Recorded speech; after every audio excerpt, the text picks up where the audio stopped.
Hello students, आज हम start करने वाले हैं क्लास 11 बायोलॉजी का। हमारी यूनिट 3 चल रही थी जिसका chapter number 8 cell basic unit of life ये हमने स्टार्ट कर दिया था। इस चैप्टर में हमने सेल्स की हिस्ट्री, कैसे डिस्कवरी हुई है सेल थ्योरी, साथ ही साथ प्रोकैरियोटिक एंड यूकैरियोटिक सेल्स और उनके कैरेक्टरिस्टिक्स फीचर्स भी देखे।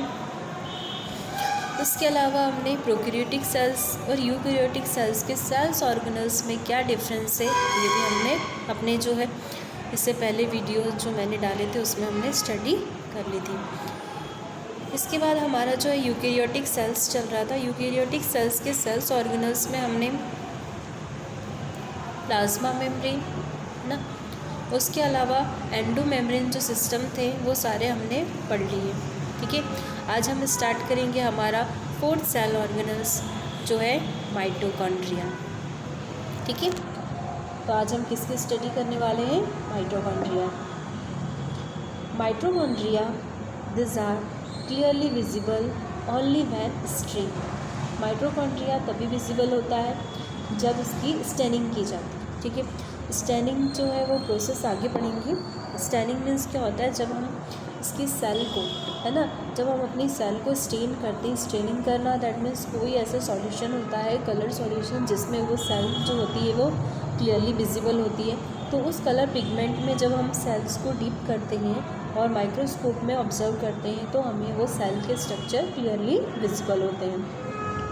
ठीक है, तो ये जो माइटोकॉन्ड्रिया है ये तभी विजिबल होगा जब उसकी स्टेनिंग की जाएगी। Their number, shape and size पर cells are variable depending on the physiological activity.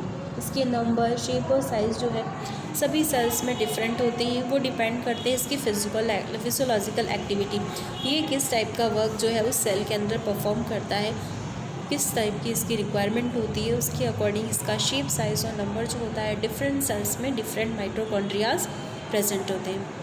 It's is a sausage shape और सिलेंड्रिकल, सॉसेज शेप का होता है, सिलेंड्रिकल स्ट्रक्चर होता है। देखिए यहाँ पर सिलेंडर लाइक स्ट्रक्चर बना है, हैविंग ए डायमीटर 0.2 से 1.0 माइक्रोमीटर। ठीक है, और लेंथ कितनी होती है? 1.0 टू 4.1 माइक्रोमीटर इसकी लेंथ होती है। ये देखिए सिलेंड्रिकल स्ट्रक्चर होता है, शूज़ लाइक स्ट्रक्चर होता है ना, जैसे हम शूज़ जो पहनते हैं इसके जैसा इसका स्ट्रक्चर होता है। Mitochondria divided by fission. Mitochondrial का डिवीज़न होता है फिजन की थ्रू होगा। ठीक है, फिजन की जो प्रोसेस होती है उसके थ्रू क्या होगा? माइटोकॉन्ड्रिया जो है वो डिवाइड करेगा। अब इसके फंक्शंस देखते हैं। Mitochondria are the sites for aerobic respiration. Generally किसके लिए जाना जाता है? रेस्पिरेशन को परफॉर्म करवाने के लिए। ठीक है, यहाँ पर जो है हमारे जो रेस्पिरेशन है उसका मेन पार्ट होता है। ठीक है, ग्लाइकोलाइसिस की जो साइकिल है वो कहाँ पर होती है? हमारी माइटोकॉन्ड्रिया के अंदर। Mitochondria are the sites of aerobic respiration. They produce energy in the form of ATP. ये किस फॉर्म में एनर्जी को प्रोड्यूस करता है? एटीपी के फॉर्म में। So they are called the power house of the cells. ये क्वेश्चन पूछा जाता है, इसीलिए माइटोकॉन्ड्रिया को क्या कहा जाता है? Power house of the cell, यानी कि कोशिका का ऊर्जागृह भी इसे कहा जाता है। Because it is the sites of aerobic respiration and they produce energy in the form of ATP. ठीक है, यहाँ पर रेस्पिरेशन की प्रोसेस होती है और एटीपी के फॉर्म में एनर्जी का फॉर्मेशन होता है, एनर्जी स्टोर होती है। ठीक है, एनर्जी प्रोड्यूस होती है एटीपी के फॉर्म में और यहाँ पर स्टोर हो जाती है, इसलिए इसको पावर हाउस कहा जाता है। इसका सेल का पावर हाउस कौन है? तो माइटोकॉन्ड्रिया। ठीक है, तो यहाँ पर हमने देखा माइटोकॉन्ड्रिया, इसके सेल्स जो होते हैं वो नंबर ऑफ सेल्स, शेप और साइज़ डिफरेंट सेल्स में डिफरेंट होते हैं। इसका स्ट्रक्चर हमने देखा, 2 मेम्ब्रेन, डबल मेम्ब्रेन स्ट्रक्चर होता है। साथ ही साथ हमने इसका मेन फंक्शन देखा। इसका जो इम्पॉर्टेंट फंक्शन होता है वो क्या होता है? It is a power house of cells, है ना, एंड साइट ऑफ रेस्पिरेशन के लिए जाना जाता है। नेक्स्ट सेल ऑर्गेनल से हमारा प्लास्टिड। इसके बाद हम क्या पढ़ेंगे? Plastid. This are found in all plants and in euglenoids. Plastid जो होंगे वो केवल किस में प्रेजेंट होगी, हमारी प्लांट सेल्स में, ठीक है। तो this are found in all plant cells, सभी प्लांट सेल्स में होते हैं और यूग्लिनॉइड्स में प्रेजेंट होते हैं। यूग्लिनॉइड्स जो कि प्रोटिस्टा ग्रुप में है और उनमें भी क्या प्रेजेंट होता है, ये प्लास्टिड प्रेजेंट होते हैं। Large size easily observable under the microscope, इसका जो लार्ज साइज़ है हम माइक्रोस्कोप के अंदर इसको इजीली विजिबल होता है। दे कंटेन सम पिगमेंट्स, पहली बात की प्लास्टिड मीन्स क्या, जिसके अंदर कुछ न कुछ पिगमेंट्स प्रेजेंट होते हैं, ठीक है। तो इनमें डिफरेंट टाइप्स के पिगमेंट्स प्रेजेंट हो सकते हैं। Based on the type of pigment plastid are 3 types, है ना। मैंने अभी बताया कि अलग अलग टाइप्स के पिगमेंट्स इसमें प्रेजेंट हो सकते हैं। टाइप्स ऑफ पिगमेंट के बेसिस पे प्लास्टिड 3 टाइप्स की होती है, chloroplast, chromoplast and leucoplast. Chloroplast, chromoplast and leucoplast, ठीक है। अब आगे देखते हैं इसमें क्या स्टडी करने वाले। क्लोरोप्लास्ट, फर्स्ट क्या है, क्लोरोप्लास्ट। क्लोरोप्लास्ट क्यों है, because they contain the chlorophyll and carotenoid pigments, किसके कारण, क्या जो क्लोरोफिल होता है ग्रीन कलर का पिगमेंट, इसी कारण इसका नाम क्या पड़ा है, क्लोरोप्लास्ट, ठीक है, क्लोरोफिल की प्रेजेंस के कारण। They tap light energy for photosynthesis, photosynthesis की जो प्रोसेस होती है वो हम पढ़ चुके हैं, जिसमें क्लोरोफिल की रिक्वायरमेंट होती है। क्लोरोफिल की प्रेजेंस के कारण ही जो है फोटोसिंथेसिस की प्रोसेस जो है वो प्लांट परफॉर्म कर पाते हैं। नेक्स्ट है प्लास्टिड है हमारा chromoplast. Chromoplast, they contain fat soluble carotenoid pigments like carotene, xanthophyll, है ना। क्रोमोप्लास्ट सॉरी, ठीक है, ये क्या कंटेन करता है, फैट सॉल्युबल जो पिगमेंट्स होते हैं लाइक कैरोटीनॉइड्स होते हैं, है ना, xanthophyll होते हैं, इन सभी को ये कंटेन करता है। This gives A yellow, orange और रेड कलर। ये कौन कौन से कलर का पिगमेंट हो सकता है, डिपेंड करते हैं इनके अंदर जो पिगमेंट प्रेजेंट होता है। कैरोटीनॉइड के कलर के कारण, स्ट्रीन का कलर के कारण, xanthophyll का जो कलर होता है, तो ये तीनों जो है अलग अलग कलर्स को देते हैं, लाइक ये येलो, ऑरेंज और रेड कलर। देन ए ल्यूकोप्लास्ट, ठीक है, ल्यूको मीन्स होते हैं colourless. Plastids of colourless plastid जो होते हैं वो होते हैं ल्यूकोप्लास्ट, ठीक है। The plastids of various shape and size with the store nutrients they include, वो प्लास्टिड जिसमें कोई कलर पिगमेंट नहीं प्रेजेंट होता है बट कुछ न्यूट्रिएंट्स प्रेजेंट होते हैं। वो न्यूट्रिएंट्स हो सकते हैं अमाइलोप्लास्ट, इलाइलोप्लास्ट और एलिरोप्लास्ट। इन तीनों को जो कंटेन करता है वो होते हैं ल्यूकोप्लास्ट, ठीक है। अमाइलोप्लास्ट क्या कंटेन करता है, स्टार्च, किसको कंटेन करेगा, स्टोर करेगा स्टार्च को, लाइक कि पोटैटो, ठीक है। पोटैटो के अंदर जो होता है अमाइलोप्लास्ट प्रेजेंट होता है, जिसके कारण पोटैटो का जो स्टार्च होता है वो किस कलर का होता है, वाइट और कलरलेस होते हैं, ठीक है। देन है इलायोप्लास्ट, स्टोर ऑयल और फैट्स, जो कि किसको स्टोर करके रखता है, ऑयल और फैट्स में। हम देखते हैं हमारे जो ऑयल और फैट्स होते हैं, घी होता है, वो भी कैसे होते हैं, कलरलेस होते हैं, ठीक है, due to the presence of leucoplast.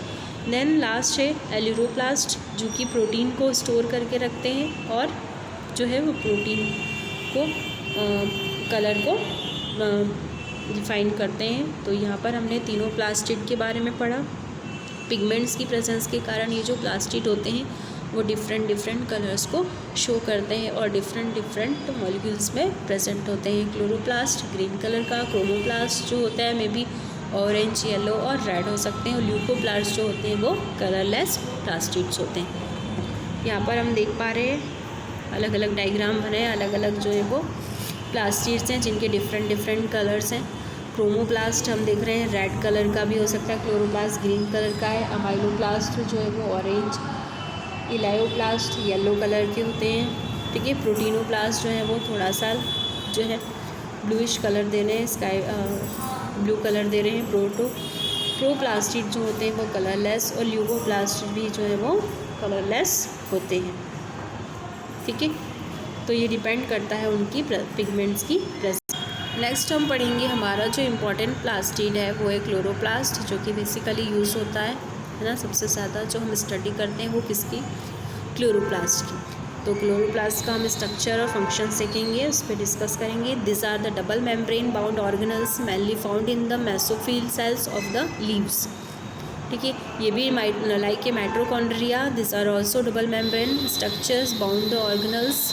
ठीक है, जो कि कहाँ प्रेजेंट होती है, मेसोफिल में। सेल्स जो लीव्स की मेसोफिल पार्ट होती है, लीव्स का जो मेसोफिल होता है उस पर प्रेजेंट होते हैं। This are the lens shaped, oval, spherical, discoid और रिबन लाइक ऑर्गेनल्स भी हो सकते हैं। ये अलग अलग सेल्स में डिफरेंट प्लांट सेल्स में डिफरेंट कलर्स की, डिफरेंट शेप की हो सकती है। लेंस शेप की हो सकती है, ओवल हो सकती है, स्फेरिकल हो सकती है, डिस्कॉइड हो सकती है और रिबन लाइक स्ट्रक्चर्स भी हो सकती है। इसका जो लेंथ है, लेंथ की बात किया जाए तो 5 to 10 माइक्रोमीटर होती है लेंथ, और विड्थ कितना होता है 2 to 4, और जो विड्थ होती है वो 2 to 4 माइक्रोमीटर होती है। Their numbers are varies from 1 to 20 to 40 पर सेल्स इन द मेसोफिल।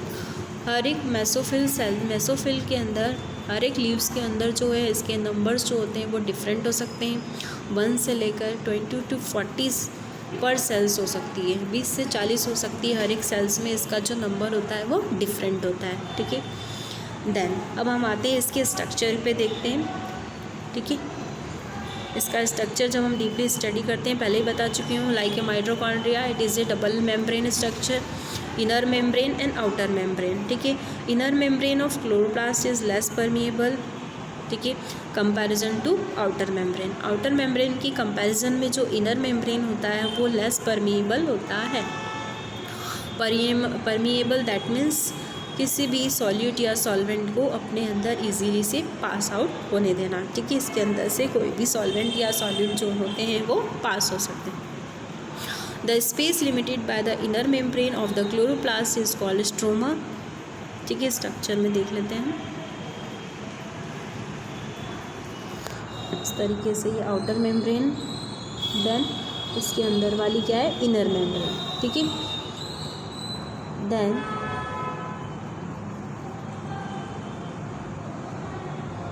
यहाँ पर जो हमने स्पेस की बात की है, जो स्पेस खाली होती है उस स्पेस को कहा जाता है स्ट्रोमा। क्या कहा जाएगा, stroma.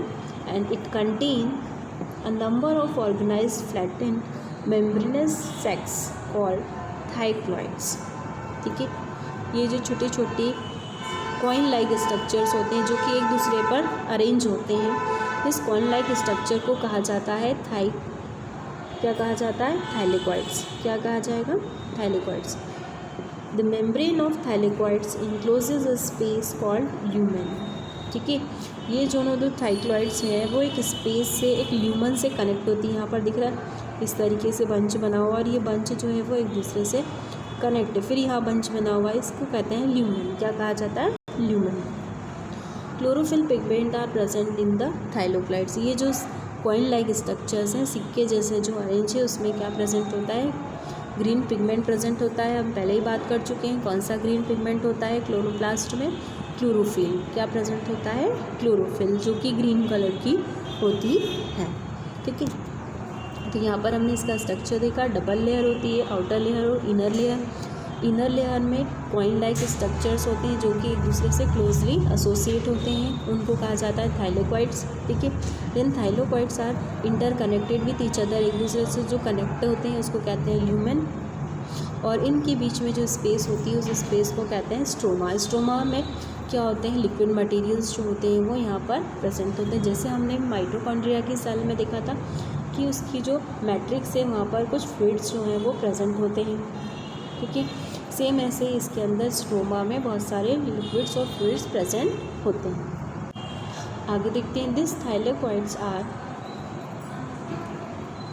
Arranged in the stacks called grana और द इंटीग्रेनल थाइलेकॉइड्स। ठीक है, राइट, यहाँ पर देखते हैं, ये जो हमने कहा था कॉइन्स लाइक स्ट्रक्चर बनाते हैं, कॉइन्स लाइक स्ट्रक्चर को थाइलेकॉइड्स कहते हैं। लेकिन ये जब सारा पूरा एक ब्रांच बनाते हैं, या फिर कह सकते एक बंच बनाते हैं, उस पूरे बंच को कहा जाता है क्या, ग्रेना। क्या कहा जाएगा, ग्रेना। ठीक है, there are flat membranes tubules called the stroma lamella connecting the thylakoids of the different grana। ठीक है, ये पहले बता दिए। ल्यूमेन किसे कहा जाता है? ये इस तरीके से जो कॉइन लाइक स्ट्रक्चर है, इस कॉइन्स को कहते हैं थाइलेकॉइड्स। ये पूरा जो है, ये जो पूरा एक बंच है, उस बंच को कहेंगे ग्रेना। और ये बंच दूसरे बंच से जो कनेक्ट होता है उसे कहते हैं हम स्ट्रोमा की लैमिला। क्या कहेंगे? लैमिली। ठीक। Stroma contain small double stranded circular DNA molecules, ribosomes and enzymes. ठीक है, जैसे हमने लाइक माइटोकॉन्ड्रिया बात की थी कि माइटोकॉन्ड्रिया के अंदर जो मैट्रिक्स होता है वहाँ पर फ्लूइड्स प्रेजेंट होते हैं और उन फ्लूइड्स में इनका जो जेनेटिक मटेरियल होता है, डीएनए, राइबोसोम्स, ये प्रेजेंट होता है।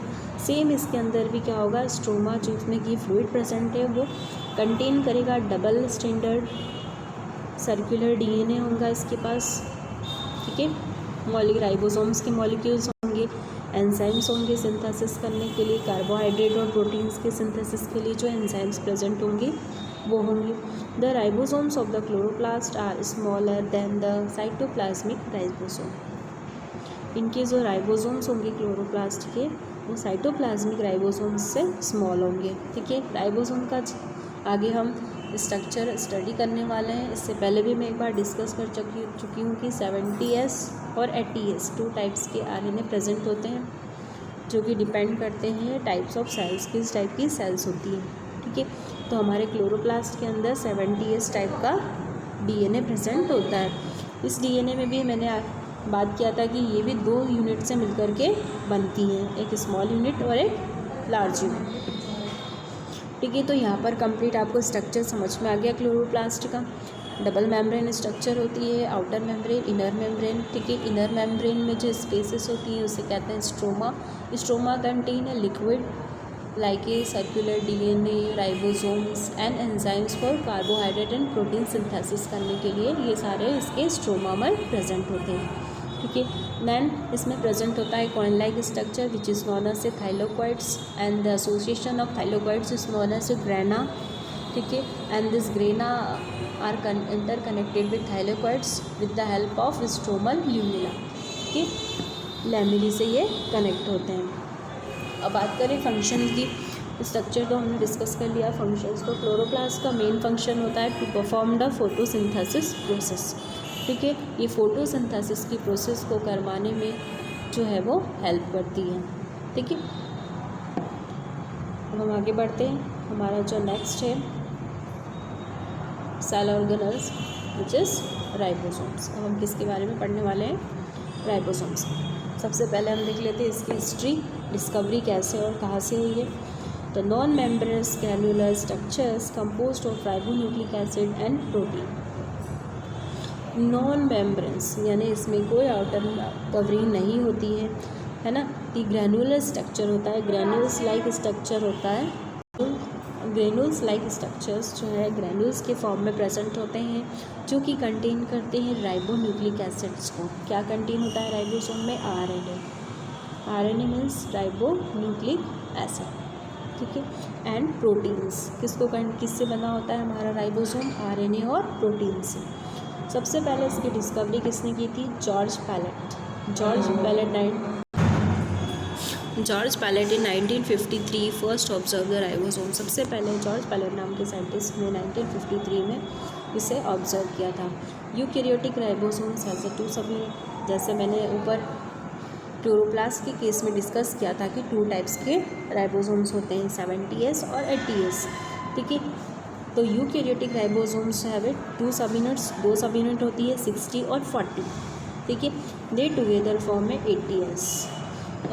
ऑल यूकैरियोटिक जो सेल्स होती है contain 80S type of ribosomes.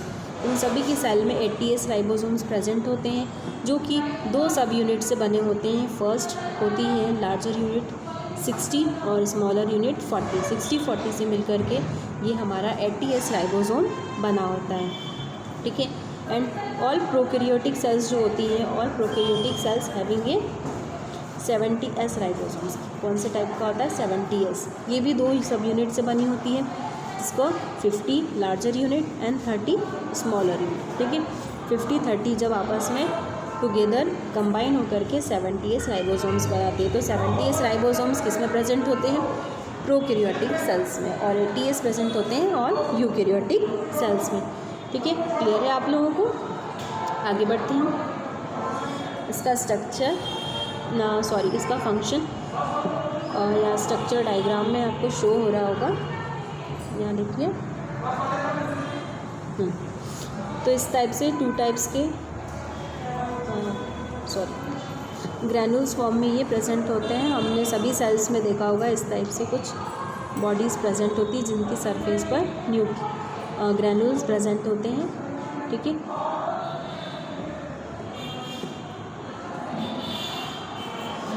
Prokaryotic cells में ये फ्री फॉर्म में भी प्रेजेंट हो सकते हैं। सम सेल्स हैव फ्री राइबोसोम्स, कुछ सेल्स में फ्री राइबोसोम्स प्रेजेंट होते हैं, बट कुछ सेल्स में ये बॉडी से अटैच होते हैं, बॉडी की सरफेस पर प्रेजेंट होते हैं। ठीक है, तो ये क्या होते हैं?